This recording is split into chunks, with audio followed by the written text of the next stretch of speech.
On YouTube. My name is Tyler with the Dividends King with another video. Today we're talking about Christmas and kids. And before I begin, I might give financial advice. So just take your do your own research on investing. But Christmas and kids, we all buy our kids or nieces and nephews or relatives, kids toys. And there's nothing wrong with that. Nothing wrong buying toys. I buy my kids toys, stuff that they want. But I try to limit what I buy. I don't buy extravagant things. My guys, I got a 2-year-old and a 7-year-old. So 2-year-old can play with whatever. He can't really tell me what he wants. But the 7-year-old, he wants a PlayStation, or I'm like, what? Or a virtual headset. And we'll see where we get them. We'll see if we can find some in a good price range. But the number one thing that I try to do for Christmas is to throw in $50 a piece into both kids' accounts for Christmas. That's my money. That's my Christmas gift to them. And that's the best gift to give them. The best gift to give them, in my personal opinion, is give them a ETF, like QDDE, that pays them every week. That's one of the things that I like. Give them one of these things. Give them, because just think about it. Now, I don't know if it's true, because do I think these funds will go away? I don't think so. It's on a whole index. But think about it. Give them something that's going to pay them every week, every Friday for the rest of their life. This is a gift that keeps on giving. This is a gift they can use with their teenagers while they're in school, while they're adults, while they have kids. This is a gift this is a 30% yield, by the way, which is not bad. This is a gift that works. This is a gift that keeps on giving.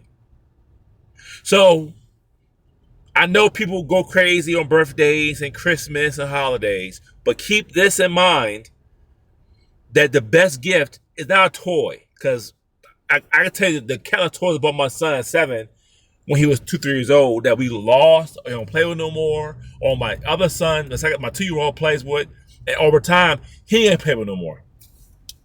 They're not gonna play with no more. And then, I'm gonna give them something, but limited. Give them about 3 toys a piece. That's it. Of course, you get clothes, whatever. So you gotta buy clothes. But the best gift you give your children or anybody's kids is a gift of an asset that pays them. That's the best gift to give them. An asset that pays them, and while they're young, it's still paying them. To think about, you bought 2 shares or share QDDE for Christmas, and you bought that last year for Christmas. They may get a dividend every week, every Friday for the past year. They've been getting a dividend. Think about it. They've been getting paid. And when they get paid, that money goes back into the ETF and makes them more money. That's the beauty of dividend investing and giving your kids as assets. Give your kids assets. It's my main goal. Give them assets.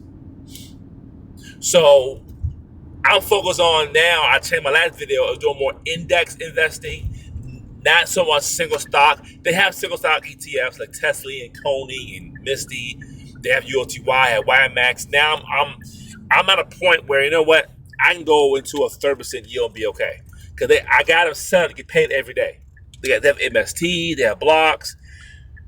They can get paid every day. They can get paid every single day. So now I'm like, okay, now I can just chill. I can get them a QDDE, like focus on that for a year or so. Let them get that dividend every week. It's a 30% yield, which is fine.